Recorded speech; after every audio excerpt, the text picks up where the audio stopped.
É cirurgia íntima masculina. Quem vai responder tudo pra gente é o Dr. Tiago Bodanese, que está aqui ao vivo. Tudo bem, doutor? Seja bem-vindo. Feliz Ano Novo. Obrigado, que a gente igualmente. traga muitos assuntos interessantes para o nosso público esse ano também, doutor. Com certeza, só novidades. Já começamos com uma novidade polêmica hoje, Verdade, né? doutor. Ainda existe muito tabu quando a gente fala dessa cirurgia íntima masculina, né? Por quê? Que é tão, assim, difícil falar desse tema? Por que os homens têm essa dificuldade? Então, Flávia, primeiro porque é uma coisa muito recente, né? Na verdade, esse tratamento de reconstrução peniana começou agora a partir da Primeira e Segunda Guerra Mundial, com alguns médicos europeus, Gilles foi um deles, que introduziu a faloplastia, que é um aumento peniano, que é muito realizado hoje na Europa, países como Itália, Alemanha, Inglaterra, e aqui no Brasil está começando. Então, tem algumas cirurgias que até entram aqui como experimental, mas é importante a gente entender e passar isso para o público que tem, sim, tratamento para um problema muito sério, gente. Isso é um assunto muito sério que a gente tem que tomar atenção para o homem, porque faz parte da masculinidade. Mexe diretamente com a autoestima, com o estilo de vida, com a segurança desse homem, né, doutor? Então, Flávia, alguns estudos científicos mostram que até 78% dos homens têm uma preocupação com o tamanho do pênis, com o formato, com a satisfação feminina, né? Então, é muito importante que a gente aborde esse assunto. Porque, por exemplo, a gente tem pacientes, muitas vezes com mais de 30 anos, que nunca tiveram uma namorada, que nunca tiveram uma relação, por problemas que muitas vezes são genéticos, são problemas congênitos, que vêm no desenvolvimento a partir da 12ª semana de gestação, que não é culpa do homem, mas é que por uma alteração hormonal na gestação ocasionou o micropênis, por exemplo, né?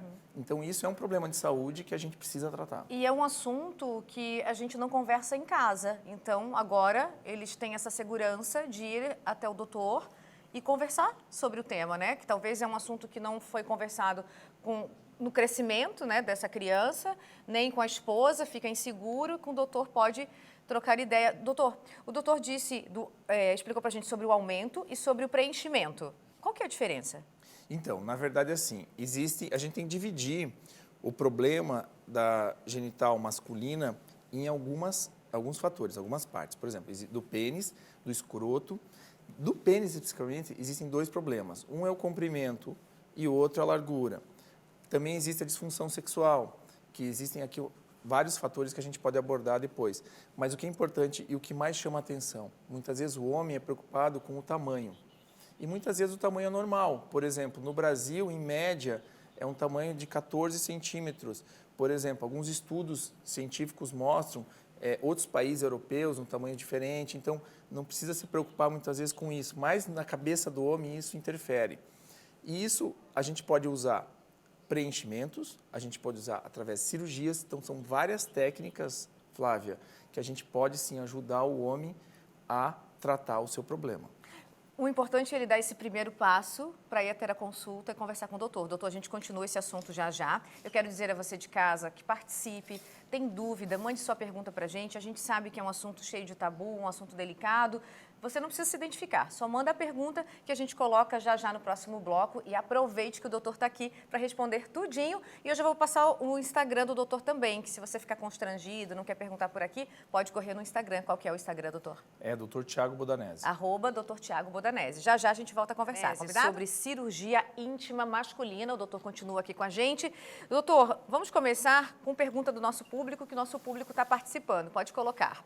A pergunta é a seguinte: a gordura que se cria abaixo da barriga, acima do pênis, tem alguma cirurgia para eliminar? Excelente pergunta. Porque o que acontece, Flávia?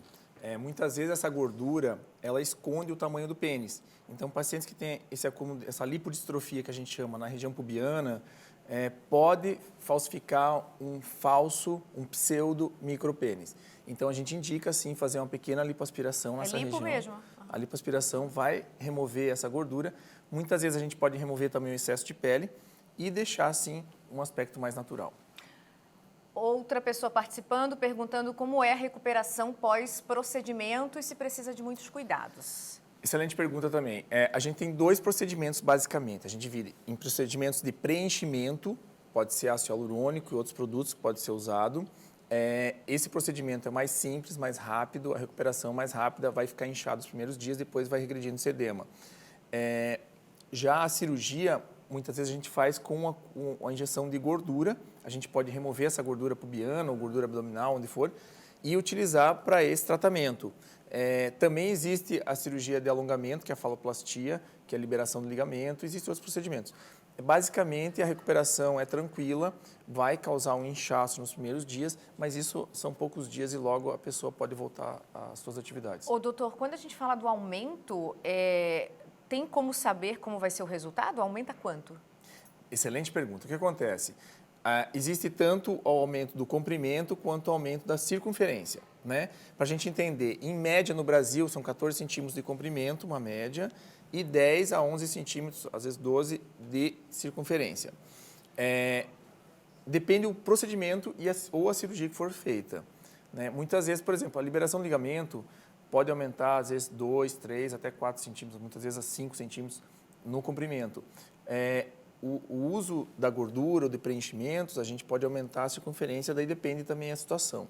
Depende muito de cada caso, mas a gente não vai assim especificar um número específico, mas sim pode dar um ganho, pode dar uma satisfação, até porque assim, né, Flávia, é um empoderamento masculino.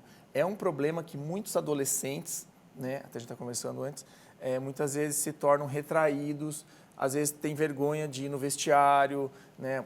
Geralmente o time de futebol vai lá tomar banho, então muitas vezes aquela pessoa mais acanhada, mais tímida, mais escondida, muitas vezes não só ali no futebol, mas também em casa, retraída, pode sim ser um indício de um problema desses, que hoje existe tratamento. Então é importante as pessoas saberem disso. É a gente conversar mesmo, né, com esse adolescente, Exatamente. né, doutor? Tem mais uma pergunta. Tem o órgão genital acima da média, em torno de 22 centímetros, e isso causa muito desconforto para a mulher. Existe cirurgia para reduzir de 3 a 4 centímetros? Doutor? Boa pergunta. Então, isso também existe. Existe, às vezes, um desejo masculino de aumentar. Então, existe também uma dismorfia corporal, muitas vezes. Tem pacientes que querem aumentar, ou tem pacientes que já têm um órgão maior que realmente pode causar um desconforto para parceiro ou parceiro. Então, o que acontece? Para diminuir, não existe uma cirurgia que vá diminuir especificamente. Existe, sim, procedimentos que podem transformar a mudança de sexo, existem tratamentos para amputação peniana, existem vários tipos de cirurgia.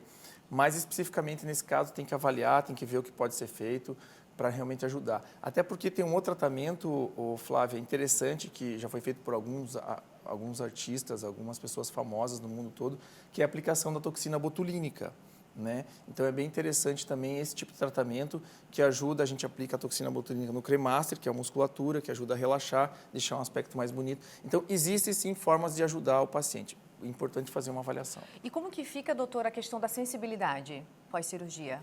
Excelente pergunta. Geralmente não altera, tá?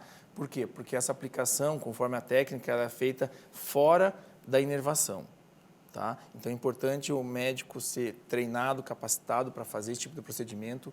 Não é todo médico que pode fazer isso, tem que ter um treinamento, tem que ter um conhecimento na área. Por isso a gente tem um conhecimento fora do Brasil, um conhecimento também no Brasil, com nomes de referência nacional, para que realmente possa trazer um tratamento de segurança e com resultado para o paciente. Aqui na nossa região, o doutor é pioneiro também, né? Trazendo esse tipo de cirurgia. Doutor, tenho 15 centímetros, posso aumentar para 17? É a média, né? Isso sim, é a média, geralmente 2 centímetros, geralmente é tranquilo para aumentar isso no comprimento. A gente tem que avaliar, muitas vezes, Flávia, tem fisioterapia, muitas vezes não precisa nem de uma cirurgia. Né? Tem outros procedimentos. Tem outros procedimentos que podem ser feitos. A gente tem que avaliar. Na verdade, é complexo isso, gente, porque assim, ó, existe o fator psicológico, existe a questão hormonal, existe a questão alimentar, existe vários fatores como o tabagismo, a diabetes, são doenças que podem interferir também na disfunção sexual. Então, isso precisa, gente, procurar um atendimento médico, procurar um especialista, que a gente pode sim ajudar desde o adolescente até o adulto, o idoso, que muitas vezes, depois de uma certa idade, começa a cair a taxa hormonal e precisa sim de um suporte médico. Ô, doutor, e a genitália masculina, ela se desenvolve até quantos anos, assim? Quando que você sabe que... Geralmente é na puberdade, né?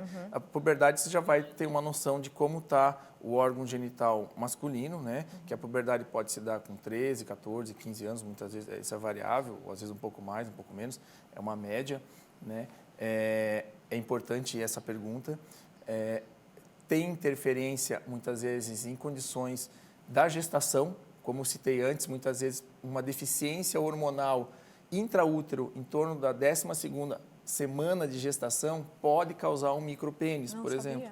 Né? Então, são vários fatores que é importante entender para a gente poder chegar num diagnóstico e ofertar um tratamento adequado para esse paciente. O importante é você de casa entender que tem solução, né, doutor? Muito obrigada pela participação aqui no nosso Ver Mais. Quero dizer que se você ainda continua com dúvida e quiser mandar mensagem para o doutor, só correr para o Instagram, que é o @Dr. Tiago Bodanese. Até a próxima, doutor. Tchau, tchau. Até.